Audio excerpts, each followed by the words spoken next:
하나님의 말씀 누가복음 8장 26절부터 39절입니다. 제가 봉독합니다. 그들이 갈릴리 맞은편 거라사인의 땅에 이르러 예수께서 육지에 내리심에 그 도시 사람으로서 귀신 들린 자 하나가 예수를 만나니 그 사람은 오래 옷을 입지 아니하며 집에 거하지도 아니하고 무덤 사이에 거하는 자라. 예수를 보고 부르짖으며 그 앞에 엎드려 큰 소리로 불러 이르되 지극히 높으신 하나님의 아들 예수여, 당신이 나와 무슨 상관이 있나이까? 당신께 구하노니 나를 괴롭게 하지 마옵소서 하니, 이는 예수께서 이미 더러운 귀신을 명하사 그 사람에게서 나오라 하셨음이라.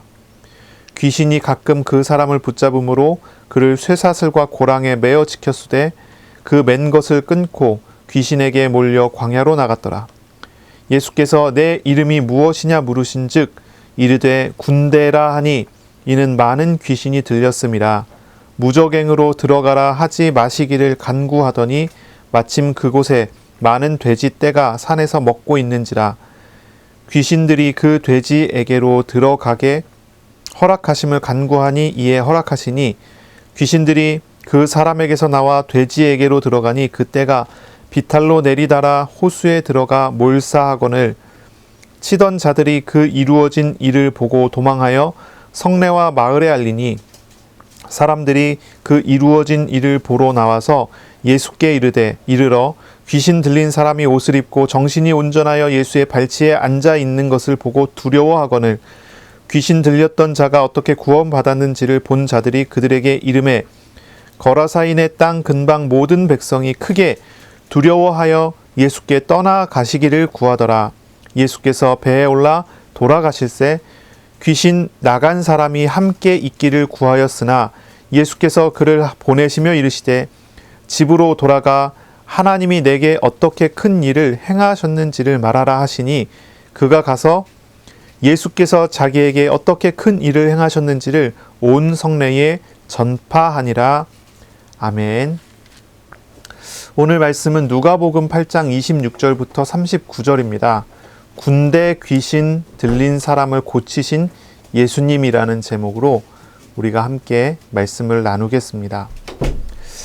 예수님께서 사역을 하시다가 설교를 하고 이제 사람들을 많이 만나시다가 제자들과 함께 배에 타셨어요. 그리고 배에 타서 이제 갈릴리 바다 갈릴리 호수 건너편으로 이제 배 타고 건너가시는 거예요. 지난주에 우리가 말씀을 들었지만은 그 배 타고 가는 중에 무슨 일이 있었죠? 광풍이 불었어요. 사나운 바람이 불었죠. 그래서 배가 뒤집힐까 하는 그런 두려움 속에서 예수님은 주무시고 계시고 제자들이 어떻게 할 줄을 몰라서 허둥지둥 대다가 예수님을 깨우고 하는 어떤 그런 장면들이 있었잖아요. 예수님께서 명령을 하셔서 바람과 물이 잔잔하여지는 어떤 그런 기적을 봤어요. 그 기적을 보았을 때 제자들이 어떻게 했죠? 예수님을 경외했습니다. 경외했어요. 이 예수님과 함께 하면서 예수님을 알아간다고 생각했는데 이 예수님이 우리가 생각했던 것보다 훨씬 더 크신 분이라는 것을 깨닫는 거예요. 알게 되는 거예요. 내가 예수님을 안다고 생각했는데 내가 사실 잘 몰랐다는 사실을 깨닫는 거죠. 그래서 경외하게 되는 거예요. 두려워하고 놀라고 예수님을 더 잘 섬기게 되는 어떤 그런 과정으로 이제 넘어가게 돼요. 배 타고 넘어가시면서 바로 그러한 시험을 제자들에게 가르쳐 주셨어요. 이것도 굉장히 중요한 일이었죠. 그러나 예수님께서 배 타고 떠나가시는 진짜 목적은 그것은 아니었어요. 그거는 이제 같이 붙어 있는 일이고, 예수님께서 배 타고 호수 건너편으로 건너가신 진짜 목적은 한 사람을 만나기 위한 거예요. 오늘 나오는 본문에 나오는 한 사람, 그 사람을 만나기 위해서 예수님께서 배를 타고 가셨어요. 배를 타고 건너간 그 지역은 갈릴리 호수 동쪽편에 있는 지역인데요. 성경에 이렇게 기록이 되죠. 갈릴리 맞은편에 있는 거라사인의 땅이다 라고 나와요. 거라사인의 땅. 이곳은 유대인들이 사는 지역이 아닙니다. 이방인들이 사는 지역이에요. 이방인의 지역이라고 할 수 있어요. 이 거라사인의 땅이라고 하는 이 지역은, 이 지방은 굉장히 시골인 것 같아요. 이제 농장이 있는, 돼지 농장이 있는 시골, 돼지 키우는 어떤 그런 시골 그런 분위기인 것 같아요. 도시는 아닌 것 같고요. 이 마태복음에 보면은 이 지역을 뭐라고 부르냐면 가다라라고 하는 도시로 불렀어요. 그러니까 이제 가다라라고 하는 도시의 주변에 있는 그 지역을 이제 다 같이 그냥 가다라라고 부르는, 그러니까 구체적으로는 거라사라는 지방이지만은 이제 그 동네가 이제 가다라라고 하는 그런 지방인 것 같아요. 이 가다라라는 곳, 그리고 이 그 주변 지역들은 어떤 지역이냐면 로마의 군대가 머무는 그런 지역이에요. 로마의 군대가 도시에 머물러요. 이 데가볼리라고 하는 그런 이름으로도 이제 쓰이게 되는데, 데가볼리. 이제 10개의 도시라는 거예요. 10개의 도시.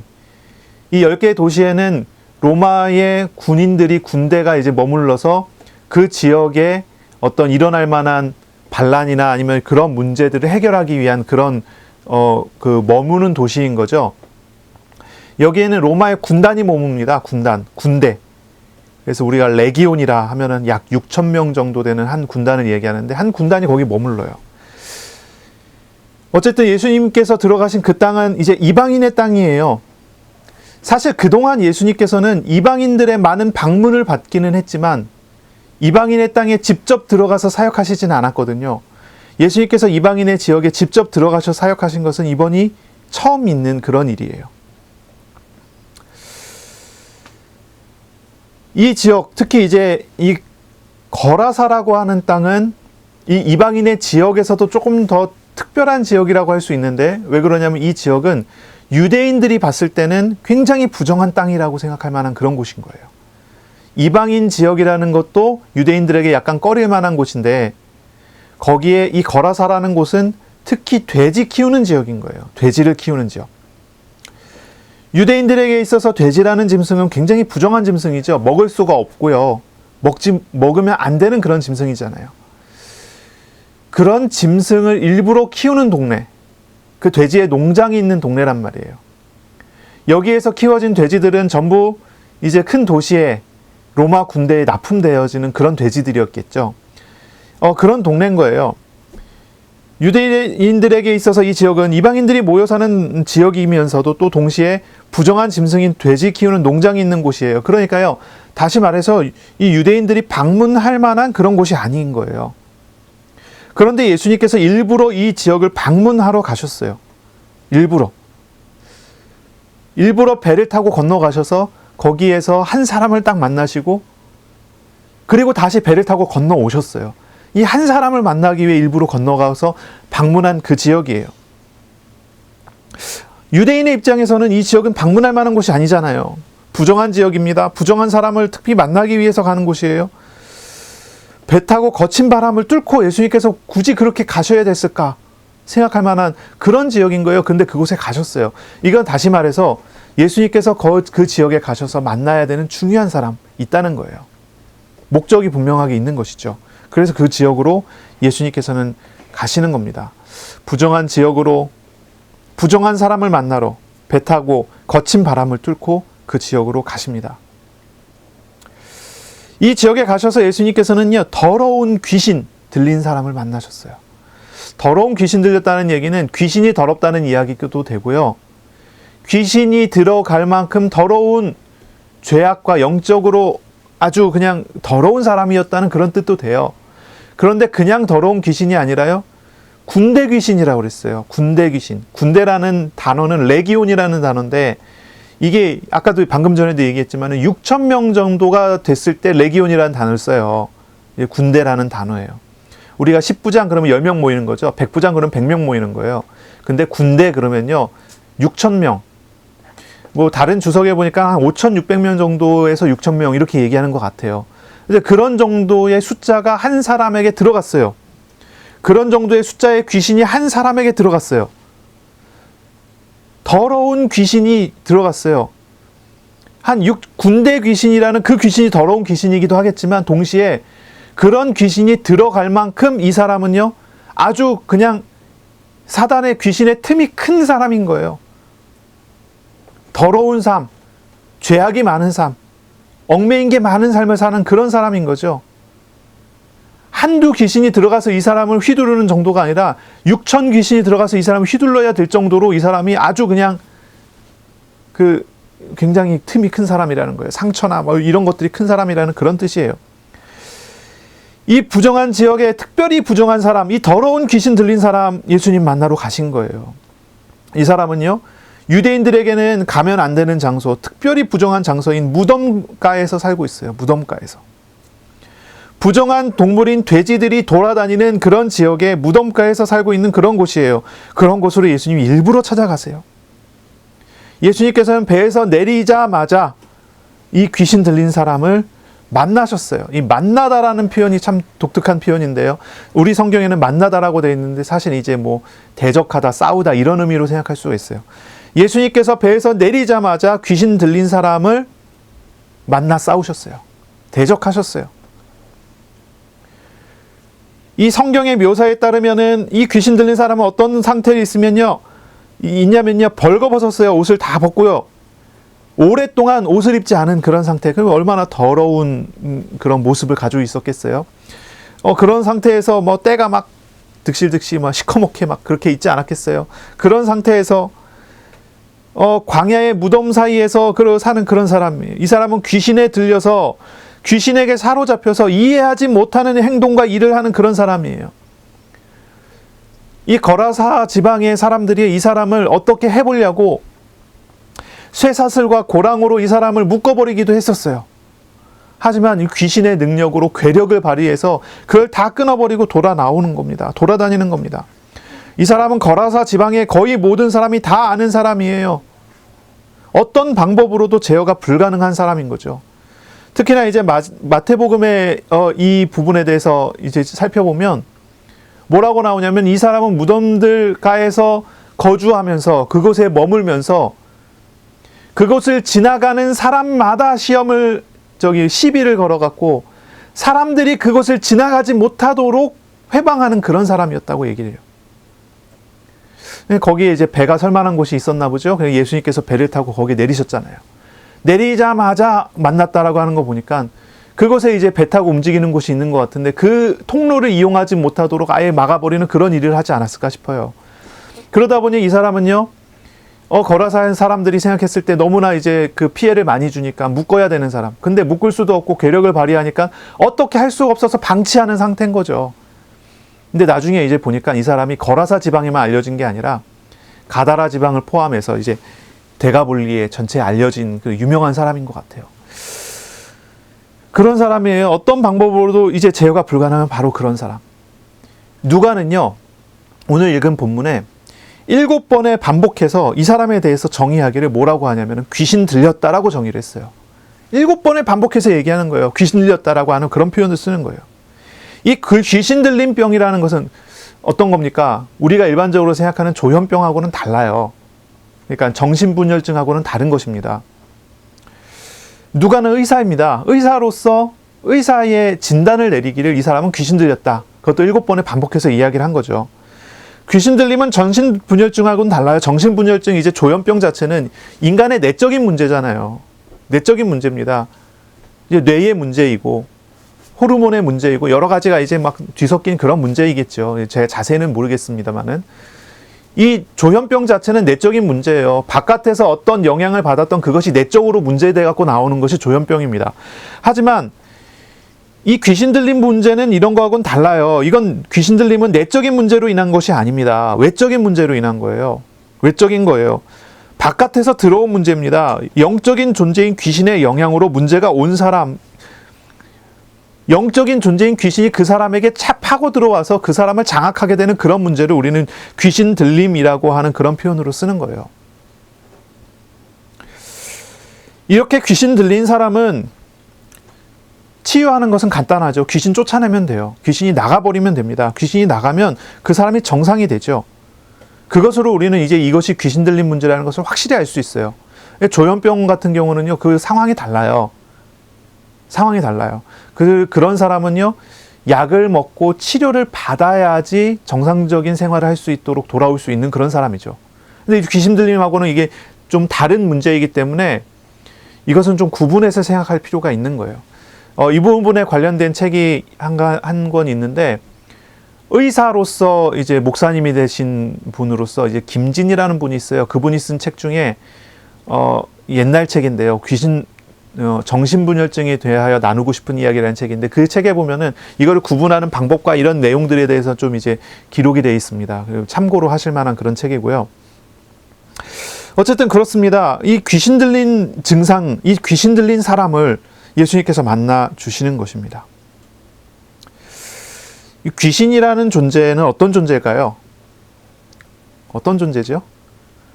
우리가 이제 우리 한국의 토속 신앙, 샤머니즘에 따르면은 조상이 죽어서 귀신이 돼서 돌아다닌다, 뭐 이런 식으로 사람이 죽어서 귀신이 된다고 얘기를 하는데, 성경에서는 그렇게 얘기하지 않고요, 그렇게 받아들이지 않습니다. 사람이 죽으면 천국이나 지옥에 가게 돼 있고, 귀신은 그런 존재가 아니고요. 어떤 존재냐면, 귀신은 사탄 마귀의 졸개들인데 타락한 천사예요. 사탄이 타락해서 하나님 하늘에서 떨어져 내려올 때 하늘의 별의 3분의 1을 끌고 내려왔다 그랬어요. 타락한 천사들, 그런 존재들을 이제 우리 귀신이라고 부르고, 이 귀신은요, 하나님을 대적하고 타락한 천사들이라서요, 좋은 귀신은 없습니다. 좋은 귀신이라는 건 존재하지 않아요. 이 귀신의 목적은 하나님을 대적하는 데 있어요. 이 귀신들은 역사하는 행동들을 보면은 어떻게 역사하냐면요, 죽이기 위해서 역사합니다. 거짓말합니다. 이것이 귀신의 주된 역사예요. 요한복음 8장 44절에 보면 이제 바리새인에 두고 얘기한 것이지만요, 참고할 만하죠. 너희는 너희 아비 마귀에게서 났으니 라고 얘기를 해요. 저는 살인자요라고 그래요. 거짓말쟁이의 아비다라고 얘기를 해요. 그러니까 이 마귀는, 이 귀신 존재들은요, 죽이는 존재들이에요. 사람들에게 와서 사람들에게 좋은 거 주지 않습니다. 죽이기 위해서 옵니다. 그렇게 위해서 와서 사람들에게 거짓말을 하는 것입니다. 주된 방법은 거짓말이고 목적은 죽이는 것입니다. 그러니까 요한복음 10장 10절에 보면은 마귀는 죽이고 빼앗고 멸망시키기 위해서 온다고 했어요. 이 마귀는 실제적으로 하나님의 일의 회방꾼이고 하나님의 대적자이면서 하나님의 자녀들이나 사람들을 죽이는 일들을 하기 위해서 역사하는 존재라는 거죠. 실제로 그렇지 않습니까? 어떤 사람이든지 사탄 마귀 귀신에게 사로잡히게 되면 그 사람의 정신과 마음과 생각과 육신과 영적인 모든 것이 사기를 당하고 빼앗기게 되고 죽게 되는 그런 결과를 맞을 수밖에 없는 것입니다. 바로 이 오늘 본문에 나오는 군대 귀신 들린 사람의 실상이 이런 것입니다. 자, 이 사람은 어떻습니까? 이 귀신 들린 사람, 쇠사슬과 고랑으로도 제어할 수 없는 사람, 괴력을 가진 사람. 이 사람은요, 귀신 들려서요, 어떻습니까? 자신의 생각과 자신의 인격과 자신의 판단은 다 무시되는 그런 상황에서 귀신들의 조종을 받는 비참한 상황에 이르게 된 그런 사람입니다. 이 사람은 자신의 인격이 없습니다. 귀신이라는 존재가 그렇잖아요. 우리가 하나님을 믿으면 하나님은 너무나 인격적이셔서 우리에게 단 한 가지도 강제적으로 행하시는 일이 없습니다. 우리에게 묻고 물으시며 끝까지 물으시며 우리가 하나님 앞에 예스라고 했을 때 비로소 하나님 우리에게 역사하시지 않습니까? 우리 하나님은 우리에게 얼마나 인격적으로 대해주시는지 우리의 의견을, 나의 마음을, 나의 중심을 무시하시지 않습니다. 그러나 마귀는 전혀, 귀신은 그런 존재가 아니에요. 그 사람에게 강제적으로 들어가서 강도처럼 그 사람의 모든 것을 빼앗아 갑니다. 이 귀신 들린 사람이 이런 상태에, 이런 상황에 처해져 있는 것입니다. 이 사람의 행동은 귀신이 원하는 행동이요, 이 사람이 하는 판단은 귀신이 원하는 판단이 돼버리고 말았습니다. 아주 비참한 상황에 처해졌어요. 인간성을 다 상실했습니다. 사회적인 신분은 다 무너졌습니다. 이 사람은 나체 상태로 옷을 다 벗고 무덤 사이에 살게 되는 그런 사람이에요. 사회성이라고는 존재하지도 않습니다. 어떤 사람하고도 대화가 통하지 않고 말도 통하지 않습니다. 인간됨의 어떤 가치도 지니지 않은 그런 상태로 비참하게 현장에 버려져 있는 그런 사람이 돼버리고 말았습니다. 어떤 소통도 할 수가 없어요. 통제가 불능된 그런 상황입니다. 그러므로 이 사람을 바라보고 이 사람을 아는 주변 사람들은요, 이 사람을 감시하기 위하여 쇠사슬과 고랑에 묶어서 생활해야 되는 그런 사람이에요. 그러나 그것도 실패했지요. 이 사람은 인간 이하의 취급을 당해요. 동물처럼, 짐승처럼 취급당해야 되는 그런 비참한 상태에 있는 그런 것이지요. 모든 이 사람이 속해져 있는 공동체로부터는 버림을 당했습니다. 가정에서도 버림을 당했습니다. 사회에서도 버림을 당했습니다. 그 마을에서도 이 사람에 대해서는 어떤 회복도 기대하지 않는 그런 사람이 돼버리고 말았어요. 그냥 죽은 사람처럼 취급을 당했고 죽은 사람이나 다름없는 사람이 돼버리고 만 것이지요. 귀신 들린 실상이라는 것이 이런 것입니다. 사탄이 우리에게 공격해서 우리를 이렇게 만들고자 하는 것입니다. 사탄은 하나님의 자녀를 공격하지요. 마귀, 이 귀신 존재들은요, 하나님 자녀를 공격해요. 왜 공격합니까? 속이기 위해서 공격합니다. 결국 우리를 이런 사람처럼 만들기 위해서 공격을 하는 것입니다. 우리가 사탄에게 속게 되면, 우리가 사탄에게 휘둘리게 되면 어떤 결과를 맞습니까? 정도야 다르겠지만 이 사람처럼 만들어 가고자 하는 것이에요. 인간성, 인간됨을 잃어버리게 만들어요. 하나님이 인격적이신 하나님이시잖아요. 우리도 인격적인 존재가 아닙니까? 그러나 우리의 인격성을 잃어버리게 만드는 것입니다. 그리고요, 사회성을 잃어버리게 만들어요. 사람답지 못하게 만듭니다. 하나님의 자녀다운 삶을 살지 못하게 만들어요. 공동체로부터 격리시켜요. 혼자 있게 만듭니다. 외롭게 만들지요. 죽게 만듭니다. 그러나 우리 하나님은 전혀 다르죠. 우리 예수님은 오셔서요, 이 사람을 만나주셨어요. 이 사람에게 회복을 시키세요. 이 사람을 바꿔주세요. 35절에 보면 예수께 이르러 사람들이 예수님께 나왔는데 보니까 무슨 일이 있습니까? 귀신 나간 사람이, 귀신 들었었는데 귀신이 나갔어요. 귀신 나간 사람이 옷을 입고 있습니다. 옷을 입어요.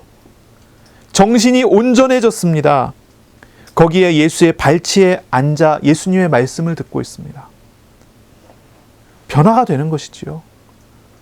마귀 귀신 사탄은 우리를 이렇게 나쁘게 만들려 하지만 우리 예수님께서는 오셔서 이 사람을 정상으로, 바르게, 인격적인 존재로, 사람으로, 사람답게 하시는 하나님의 은혜를 주시는 것이지요. 예수님께서는 오직 이 사람을 만나기 위해서 거라사 지방을 가셨습니다. 예수님이 이 사람을 만나기 위한 목적으로 배를 타셨어요. 이 일은 충동적이거나 우연히 이루어진 일이 아니죠. 이거는 하나님의 계획 속에, 하나님의 예정하심 속에 이루어지는 사역이에요.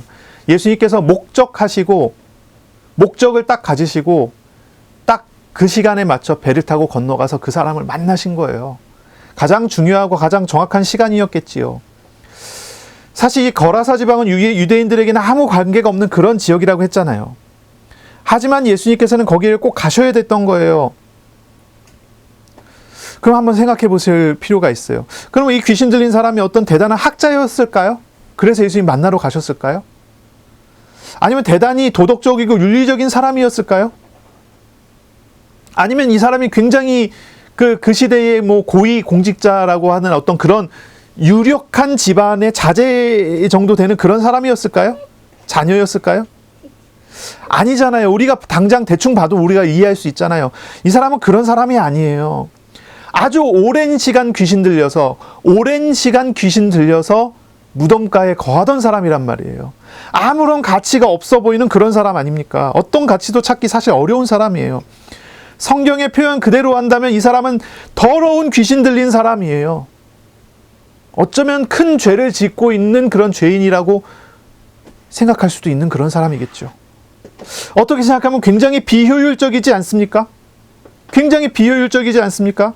예수님께서 직접 전도하면 더 많은 사람에게 하나님 나라의 복음을 증거할 수 있잖아요. 아니, 갈릴리 건너편에 그냥 유대인 지역에 가만히만 계셔도 수많은 사람들이, 병든 사람들, 귀신 들린 사람들 데리고 예수님 찾아오잖아요. 그 사람들만 사역하셔도 훨씬 더 효율적이지 않습니까? 근데 왜 굳이 예수님께서 배 타고 건너편으로 밤새 가시고 하루를 온전히 거기에서 그 사람 만나는데 사용하시냐, 이런 얘기예요. 사실 가만히 계시면서 사역하시는 것이 훨씬 효율적일 수도 있지 않겠어요? 더 많은 사람을 만날 수 있는데요. 왜 예수님께서는 하루를 낭비하시면서까지 낭비하는 것처럼 보이는 그런 모습을 보이면서까지 거라사에 가셔서 전도를 하시냔 말이지요. 우리가 이거 정확하게 이해를 할 필요가 있어요. 예수님께서 이 땅에 오신 이유와 목적이 무엇입니까? 우리는 누가복음을 읽으면서 예수님의 하셨던 사역을 우리는 들었잖아요. 예수님께서 나사렛의 회당에 들어가셔서 하셨던 그 설교의 내용, 우리는 누가복음을 통해서 들었잖아요. 이사야서 61장 1절의 말씀을 예수님께서 읽으셨고 그걸 가지고 설교하셨단 말이죠. 예수님께서는 가난한 사람을 위해서, 억눌린 사람을 위해서, 마음이 상한 사람을 위해서, 죄와 우상의 감옥에 갇힌 사람을 위해서 오셨다고 했어요. 그들에게 자유를 주기 위해서 오셨다고 했어요. 가난한 자에게 아름다운 소식을 전해주기 위해서, 억눌린 사람, 갇힌 사람을 해방하여 주시기 위해서, 마음에 상한 사람을 위로하시기 위해 오셨다고 하셨잖아요. 우리 주님께서 거라사 지역, 가다라 지역, 그리고 이방인의 도시들인 데가볼리, 그리고 그곳에 대표적인 심각한 문제를 당한 군대 귀신 들린 그 사람을, 가난하고 억눌리고 마음이 상해 있고 귀신의 감옥에 갇혀져 있는 그 사람을 구원하시기 위해서 이 땅에 오셨기 때문에 그곳을 방문하신 것입니다. 그것이 예수님의 목적인 거예요. 사람들은 효율을 이야기하지만 우리 주님은 그런 효율이 아니라 영혼을 바라보는 것이죠. 영혼을 구원하시는 사역을 하기 원하는 것입니다. 한 영혼이 천하보다 귀하다고 했어요. 예비되어 있는 그 영혼, 가난한 영혼이, 억눌린 영혼이, 고통당하는 영혼이 그곳에 있기 때문에 예수님께서는 먼 길을 가실 수 있고 가셔야 됐던 것이죠. 그래서 이곳을 방문하신 것입니다. 주님은 그들의 죄악과 그들의 우상의 심각함에도 불구하고 그들을 영원 사랑하는 마음으로 찾아가신 거예요. 그들을 위해, 이 지역을 위해 준비된 사람을 먼저 부르시기를 원하셨고, 그리고 먼저 이 귀신 들린 사람을 부르신 것이지요. 그 지역의 모든 사람이 다 알고 있는 그 사람 부르신 것입니다. 그리고 그에게 은혜를 내려주신 것이죠. 이 군대 귀신 들린 이 사람에게 향하신 하나님의 관심은, 하나님의 손길은 예정된 것이었고 계획된 것이었어요. 바로 그 사람을 구원하시기 위해서 예수님께서 이 땅에 내려오신 목적이 있었던 것입니다. 물론 그 사람과 같은 많은 사람들이 있지만 그 사람은 제외할 수가 없어요. 그 사람은 반드시 만났어야 돼요. 그래서 찾아오셨어요. 우리가 구원받은 것도 마찬가지죠. 제가 구원받은 것도, 여러분이 구원받은 것도 마찬가지죠. 내가 어쩌다가 우연히 구원받았다고 생각하십니까? 그렇다면 그건 착각입니다. 어쩌다가 우연히 내가 길을 지나가다가, 어쩌다가 우연히 복음을 듣게 됐고, 어쩌다가 우연히 구원받은 게 아니에요. 내가 구원받은 것은 예수님께서 이 땅에 오신 것이 나를 구원하시기 위한 목적이 있었기 때문이에요. 그래서 나에게 그 시간, 그때에 찾아오셔서 나를 만나주시고 구원하시는 것이죠. 이것은 어떤 이유도 없어요. 뭐 대단한 똑똑한 사람이라서, 아니면 이 사람이 뭐 도덕적인 사람이라서, 이 사람이 바른 삶을 사는 사람이라서 하는 게 아니에요. 단지 주님께서 연약하지만 나를 사랑하셔서 찾아오시는 거죠. 바로 이 거라사인의 군대 귀신 들린 이 사람이 주님의 사랑을 받아, 주님의 사랑으로 인하여 선택받아 구원받는 그런 은혜를 받는 것이죠. 예수님께서는 밤새 배 타고 고생하시면서 찾아가야 할 만한 그런 사람이었어요. 왜냐하면 이 사람이 대단한 사람이어서가 아니었어요. 이 사람이 정말로 대단히 가장 비참한 상태에 처해 있는 정말로 불쌍한 영혼이었기 때문이에요. 주님은 이 사람을 부르시고 구원하시고 은혜를 주셔요. 그리고 이 사람은 구원받고 은혜 받은 다음에 주님으로부터 사명을 받습니다. 사명을 받아요. 이 사람은 나중에 온 데가볼리를 돌아다니며 10개의 큰 헬라 도시들을 돌아다니며 복음을 증거하는 예수님의 증인이 되는 그런 사람이 됩니다. 아무것도 없는 사람이었지만 이 사람은 모든 것을 가진 사람으로서 사역을 하게 되는 것입니다. 이 사람을 한번 생각해 보세요. 오랜 시간 광야에서 무덤가에서 귀신에게 휘둘리면서 살았던 사람 아닙니까? 제정신이 아니었던 사람이에요. 이 사람은 당연히 헬라 사람들이 알고 있는 헬라의 대단한 지혜, 철학자들의 지혜, 그런 거 없었습니다. 이 사람은 뛰어난 논리, 그런 것도 없었어요. 유명한 설교가들이 하는 어떤 그러한 수사학의 어떤 유려한 표현, 그런 거 없습니다. 이 사람은 그렇게 대단한 사람이 아니에요. 시골에서 돼지치는 마을에서 돼지치다가 귀신 들린 사람이란 말이에요. 이 사람이 뭐가 그렇게 대단합니까? 그러나 이 사람은 주님의 사명을 위임받아 현장을 돌아다니며 전도에 미련한 것으로 증인이 되는 사람이 됐어요. 유명한 사람이 됐어요. 나중에 이제 성경을 기록한 사람들이 이 사람에 대해서 이렇게 했다라고 기록할 정도로, 이 사람의 이름도 몰라요. 성경에 기록도 안 나와요. 이 사람이 누군지 몰라요. 마태, 마가, 누가 이 사람 이름을 모른단 말이에요. 그런데 한 가지 알려지기는 그 사람이 증인됐다는 거예요. 그럴 정도로 하나님이 함께 하심을 통한 증거와 역사들이 일어나는 그런 사람이었던 거죠. 주님께서 부르시고 세우시고 파송하시는, 주님의 불쌍히 여기심을 받고 주님의 은혜를 받은 그런 사람인 것입니다. 자, 우리의 본문을 우리가 살펴봐야 되겠습니다. 본문을 살펴보죠. 예수님께서 배에 내리셨습니다.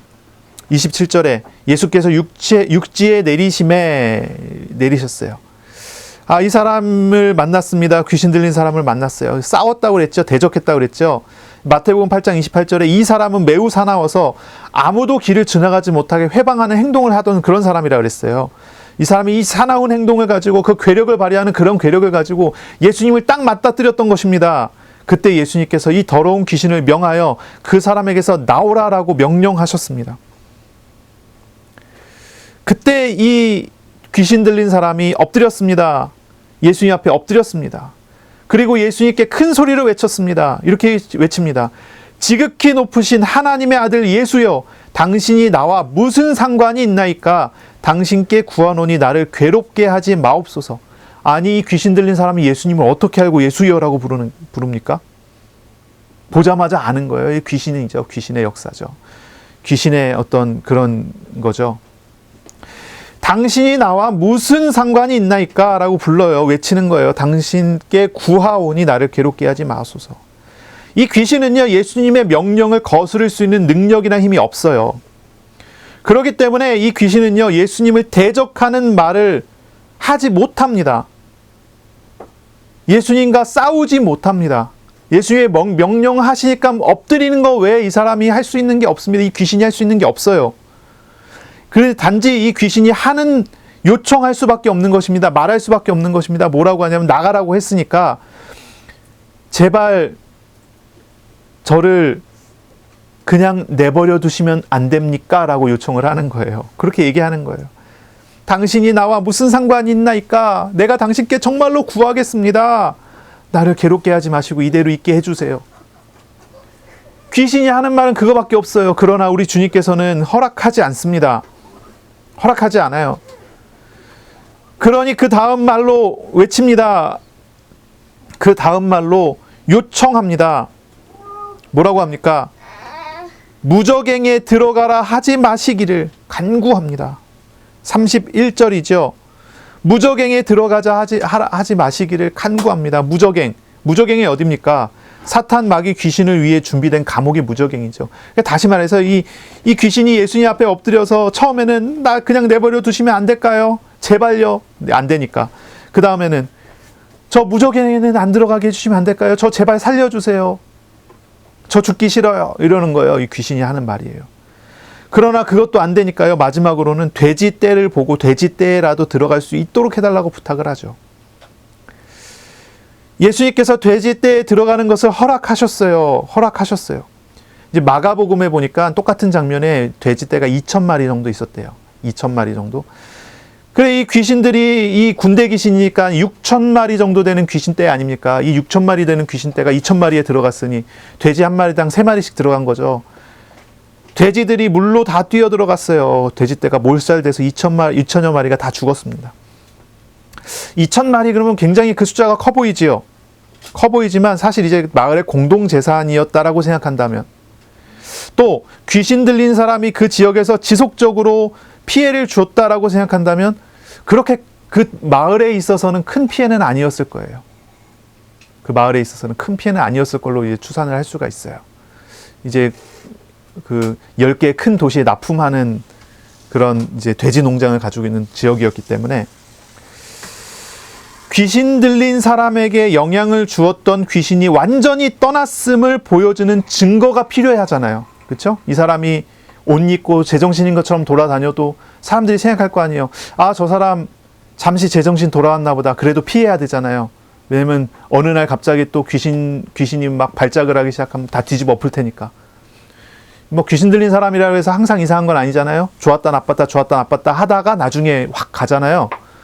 그러니 이 사람이 제정신으로 앉아있는 걸 보더라도 사람들이 인정하고 믿지 못했을 것 같아요.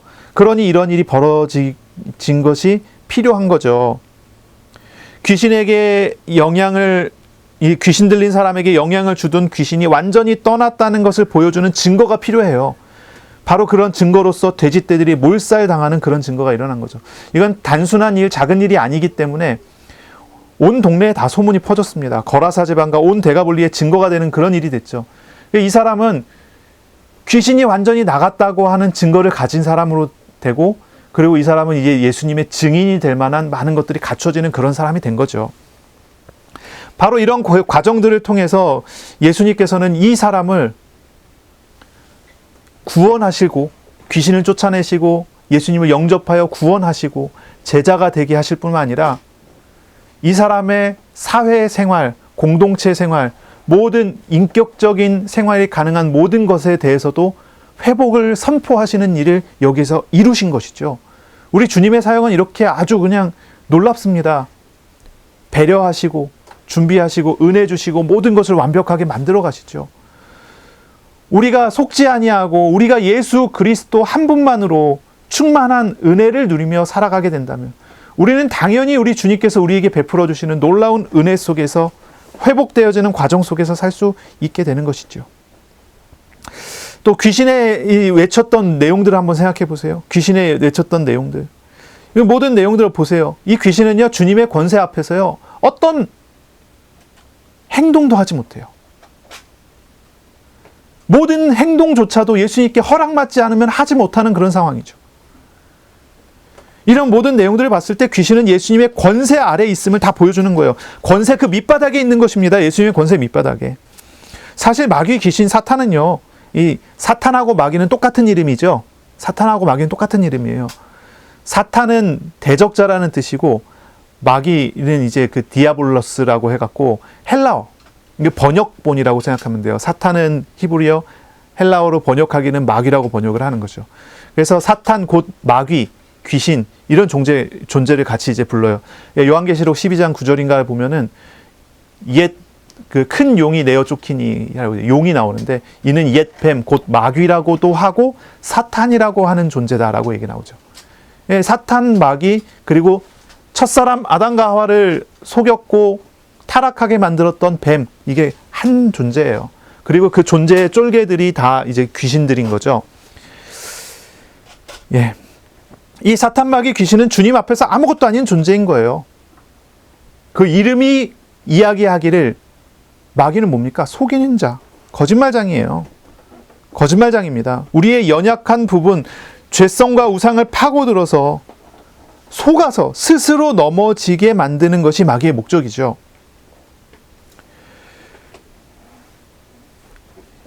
우리가 우리에게 오신 예수 그리스도를 인격적으로 알아가고 죄와 우상에서 자유하게 되는 삶을 살아가게 된다면 우리와 함께 하시는 주님으로 말미암아 우리는 마귀를 넉넉하게 이기는 삶을 살게 돼요. 넉넉하게 이기는 삶을 살게 되죠. 우리에게 오신 예수 그리스도가 누구이신 줄을 안다면 마귀, 사탄, 귀신은 두려운 존재가 아니에요. 두려운 존재가 아니에요. 더러운 존재인 거죠. 무서워서 피합니까? 더러워서 피하지. 이런 말이 있잖아요. 어제 좀 표현은 조금 이상하지만 더러운 존재인 거예요. 거짓말 계속해갖고 스스로 넘어지게 만드는.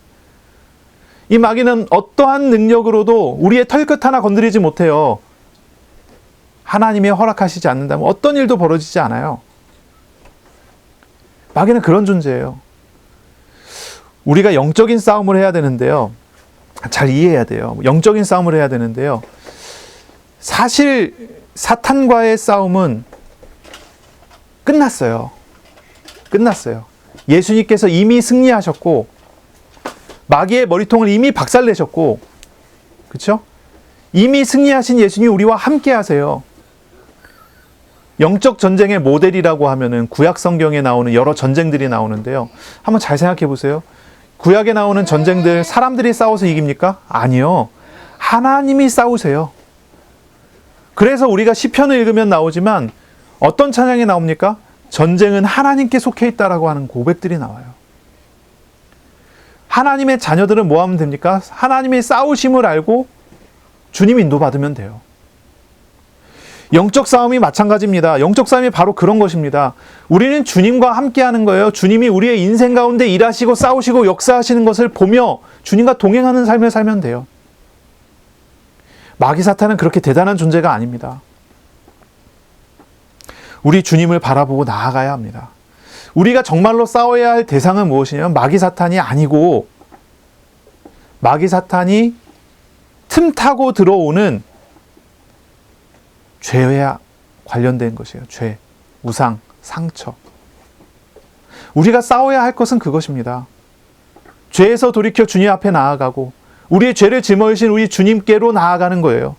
그것이 우리가 싸워야 할 대상이고 우상이 우리가 싸워야 될 대상이지, 그렇죠? 다른 것으로 우리가 싸울 것이 아니라는 거죠.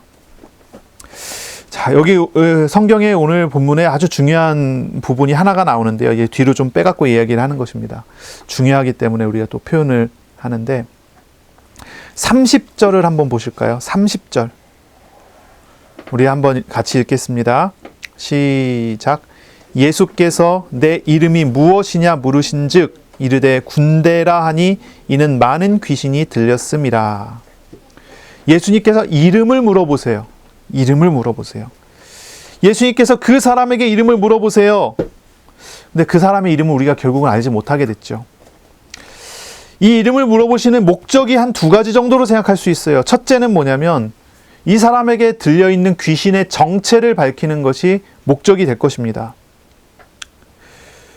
두 번째는요, 귀신 들린 그 사람을 인격적으로 만나시기 위한 질문인 것입니다. 귀신은 비인격적이잖아요. 틈을 타서 공격해서 장악해버리는 존재인데 우리 하나님은, 우리 예수님은 인격적이신 분으로서 그 사람에게 물어보시고 만나주시려고 하시는 것이죠. 자, 귀신의 정체를 먼저 이야기할게요. 귀신의 정체는 이름이 군대입니다. 군대, 헬라어로 레기온이에요. 이 귀신이 대답하기를 제 이름은 레기온입니다. 군대입니다. 그렇게 대답을 한 거예요. 약 6,000명 정도를 의미하는 군대 단위입니다. 누가는 이 이름의 의미를 해석해 줬는데 뭐라고 해석했냐면 많다는 겁니다. 많다. 이 귀신이 많이 들어갔다는 뜻이라는 거예요. 많은 귀신이 들렸습니다. 자, 예수님의 질문에 의해서 이 귀신의 정체가 드러났습니다. 드러났어요. 사람들이 그 사람에 대해서 많은 소문을 알고 있습니다. 그 사람은 어떤 사람이냐? 귀신 들렸다. 소문으로 많이 알려져 있습니다. 그런데 예수님께서 거기서 확정을 짓습니다. 이 사람에게 들어가 있는 것은 확실히 귀신이라는 것을 증명해서 대화를 통해서 여러 증인들 앞에 보여준 것입니다. 예수님의 질문에 의해서 이 귀신의 정체가 확실히 드러났고 이것을 통해서 이 사람의 정말 문제가 무엇인지가 확인이 되었습니다. 거기 모여있는 사람들 앞에서 확인이 된 것입니다. 그리고 바로 그 사람의 문제를 해결하는 해결책이 귀신이 나가게 하는 것과 귀신 들린 당사자, 예수님의 제자들, 그리고 돼지떼를 지키던 목자들 등 이런 여러 증인들이 확실하게 이 사람이 치료받았다라는 것을 증거할 수 있는 증인이 될 수 있도록 그것을 증명해 주신 거예요. 그러니까 예수님의 배려하시는 게 이게 다 보이는 거죠. 이런 것을 통해서 다 보이는 거예요. 예수님의 배려. 이 사람을 그냥 단순히 가갖고 귀신 떠나게 하는 정도가 아니라 여러 증인들 앞에서 이것을 확증하고 확실하게 알게 하는 것까지 예수님께서 모든 것을 하십니다. 그리고 예수님께서는 귀신을 다 쫓아내신 다음에 예수님께서 이 귀신 들렸던 이 사람을 구원하시고 치유하시죠. 치유하세요. 이 사람을 인격적으로 만나주시고 이 사람과 교제하고 이 사람에게 회복이 일어나도록 합니다. 결국 이 사람은 35절에 옷 입고 정신이 온전하여 예수님 발치에 앉았어요. 벌거벗고 돌아다니던 이 사람에게 예수님께서는 옷을 내어주시고 옷을 입게 하시고 인격적으로 만나주시는 거죠. 예수님께서는 이 사람에게 이 사람의 이름을 물어보시는 거예요. 이 사람의 이름을 물어보신 거죠. 우리 주님께서 우리에게 찾아오실 때 우리에게 강제적으로 일하십니까? 그렇지 않잖아요. 우리가 하나님 앞에 기도하려고 무릎 꿇었을 때 하나님께서 원하시는 어떤 그런 모양대로 나의 의견과 나의 생각을 무시하고 하나님께서 강제적으로 나를 휘두르십니까? 그렇지 않잖아요. 하나님께서는 사람을 만드시고 로봇으로 만들지 않았어요. 사람에게 자유의지를 주시고 자기 스스로 하나님 앞에 나와 자기 의지로 주님을 섬길 수 있는 그런 은혜를 주셨잖아요. 우리 주님께서는 오늘도 나에게 오셔서 나의 이름을 물어보시는 거예요. 너의 이름이 무엇이냐? 이거는 이제 좀 상징적인 얘기이기도 하지만요. 우리 주님께서는 나를 인격적으로 대해 주신다는 말이에요. 인격적으로 대해 주신다는 거예요. 너의 이름이 무엇이냐라고 나에게 물어보세요.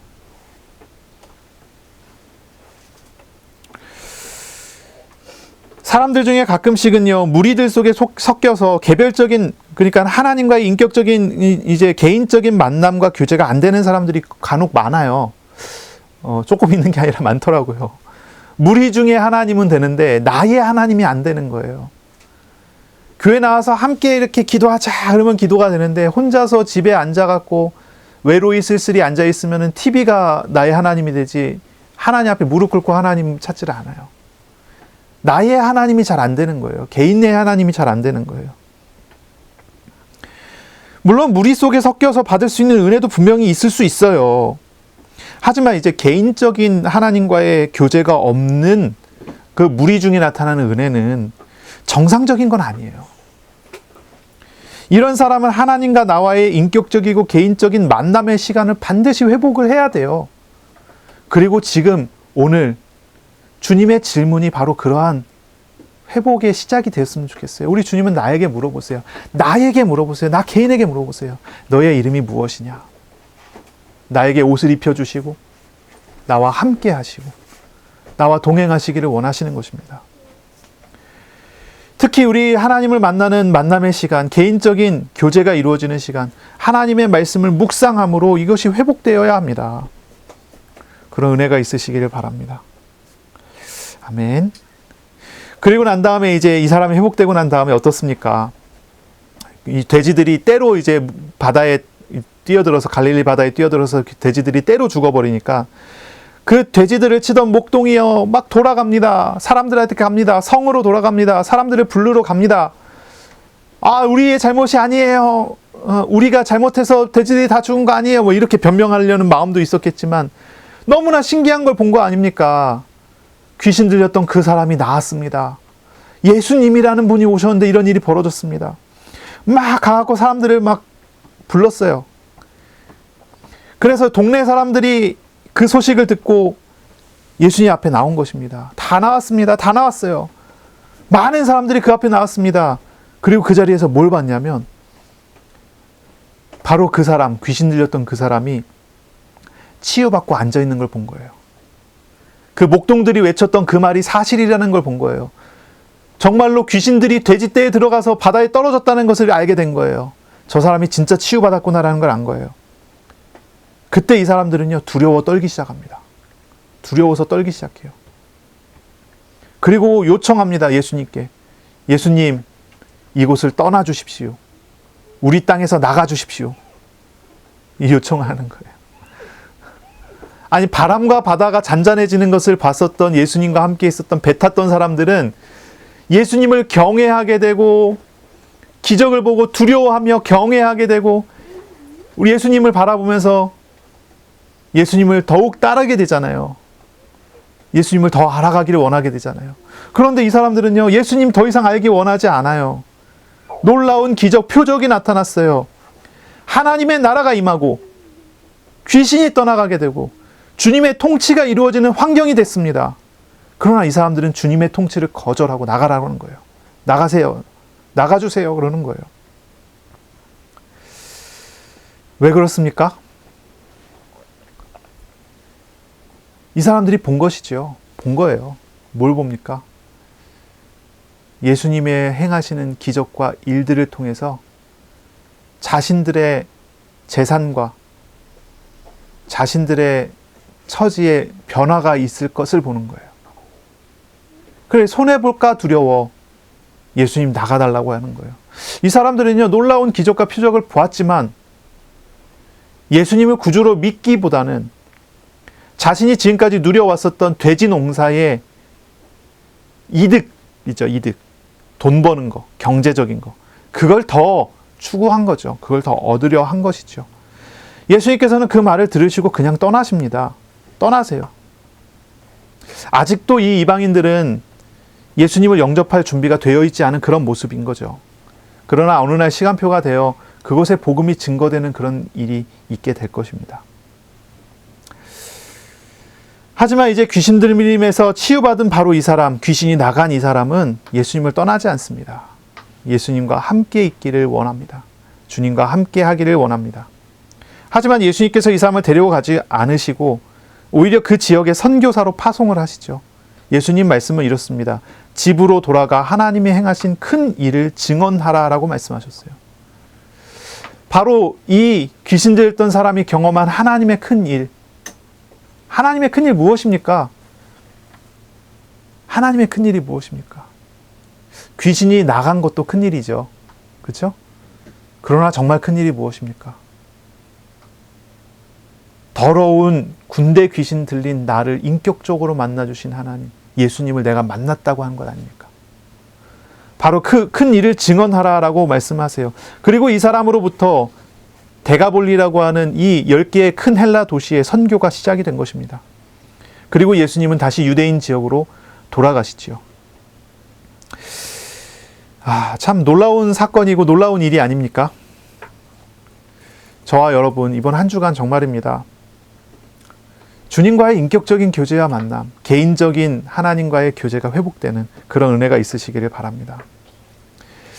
하나님은 작정하시고 하나님은 계획하시고 그 일을 행하기 위해서 먼 길을 가셨어요. 그렇죠? 제가 어느 날 전도를 하다 보니까 그런 일이 있더라고요. 정말로 우연히 지각을 하게 됐어요. 조금 늦게 나가게 됐어요. 집에서. 우연히 지각을 하게 돼서 빨리빨리 움직여야 되는 상황이 됐는데 평상시보다 한 5분, 10분 늦게 나갔어요. 그래서 얼른 버스를 잡아 탔는데 우연히 거기에서 꼭 만나야 되는 사람 만났어요. 그리고 이제 지하철을 갈아타야 되기 때문에 버스에서 얼른 내렸거든요. 지하철로 막 달려가서 딱 섰는데 정말로 우연히 시간 딱 맞춰서 지하철이 딱 들어왔고 정말 우연히 지하철을 딱 탔는데 제가 탄 그 칸에 꼭 만나야 되는 사람 만났어요. 두 번째 사람. 재밌죠? 그리고 지하철이 딱 서서 다른 지하철로 복정역에서 딱 갈아탔는데 우연히 내리자마자 지하철이 바로 와서 탔고요. 지각을 안 했어요. 늦게 나갔는데. 그리고 갈아탔을 때 또 꼭 만나야 되는 사람 만났어요. 세 번째 사람. 그리고 제가 가야 되는 곳에 지각하지 않고 제 시간에 도착을 했어요. 그날의 일이 아직도 기억에 남아요. 시간과 장소가 우연히 계속 겹쳤죠. 한 7, 8번 우연히 겹친 것 같아요. 하필이면 그날 아침에 나갈 때 뭐가 안 돼갖고 늦게 나갔거든요. 그때부터 우연이 아닙니까? 근데 지나서 딱 돌이켜 봤을 때는 뭐라고 고백하게 되냐면 이렇게 고백하게 돼요. 하나님이 나를 위하여 오늘 예비하시고 인도하셨구나. 하나님이 예정하신 그 삶을 살았구나. 전도하러 가다 보면요, 신기한 일이 있어요. 정말 신기한 일이 있어요. 그럴 일이 참 많습니다. 우연한 시간에 우연한 장소에 우연히 제가 거기에 있었는데 거기에 또 그 사람도 우연한 시간에 우연한 장소에 우연히 그곳을 방문해 갖고 복음이 증거되고 예수님 영접하는. 한번 생각해 보세요. 그게 우연일까요? 아니면 하나님의 인도하심일까요? 오늘 우리는요, 한 가지 사실을 봤잖아요. 예수님께서 계획을 잡고 계획하시고 바다를 건너가셔서 거기에서 사람을 만나셨어요. 근데 그곳에서 만난 그 사람은 10개의 헬라 도시의 복음을 전할 선교사예요. 근데 그 사람은 누가 봐도 인정하지 못할 만한 사람이에요. 누가 봐도 그렇게 할 만한 사람이 아니라고 생각할 만한 사람이에요. 그런데 그런 사람이요. 하나님은 실수하지 않습니다. 하나님은 잘못하지 않습니다. 하나님은 정확하십니다. 나와 함께 하신 하나님이, 나를 인도하신 하나님은요, 실수하지 않으세요. 한 주간 정말입니다. 오늘 나의 한 주간 하나님의 준비가 나에게 어떻게 응답으로 찾아오는지를 알아가는 그런 한 주간 되시길 바랍니다. 이제 말을 좀 바꿀게요. 하나님의 준비하심을 따라 인도받는 기도하는 한 주간이 되세요. 하나님의 은혜를 우리는 그 속에서 풍성하게 경험하게 될 것입니다. 제 큰아들 이름이 하준인데 하나님의 준비잖아요. 이번 한 주간 하나님의 준비를 경험하세요. 하나님께서 오늘 우리의 걸음에 이번 한 주간의 걸음에 분명한 목적과 계획을 가지시고 우리를 인도하시는 것을 경험하게 될 것입니다. 그것이 때로는 광야의 하루처럼 경험될 수도 있어요. 만나와 메추라기처럼. 때로는 그것이 여리고성에 무너지는 바로 그날에 일어나는 표적처럼 나타날 수도 있습니다. 어떤 것이든 하나님과 동행하시는 은혜를 풍성히 누리시기를 바랍니다. 이번 한 주간 정말로 영적인 싸움하세요. 죄와 우상과 싸우시기를 바랍니다. 그리스도께서 이미 승리하셨으니 주님과 함께하는 삶을 통하여 주님을 의지하는 그런 삶을, 그런 태도에, 그런 기도를 통하여 죄와 우상에서의 참 승리를 선포하시고 누리시기를 바랍니다. 이번 한 주간 세 번째입니다. 하나님과의 골방에서의 참된 교제와 만남을 회복하고 누리시기를 바랍니다. 이번 한 주간 큰 은혜 있으시기를 예수님의 이름으로 축원합니다. 아멘. 기도하겠습니다. 하나님 감사합니다. 귀신 들린 한 사람을 구원하시는 예수님의 사역을 보았습니다. 인격적으로 찾아오셔서 인격적으로 만나주시고 인간성 회복하여 주시고 은혜 누려주시는 그 모든 과정들을 봤습니다.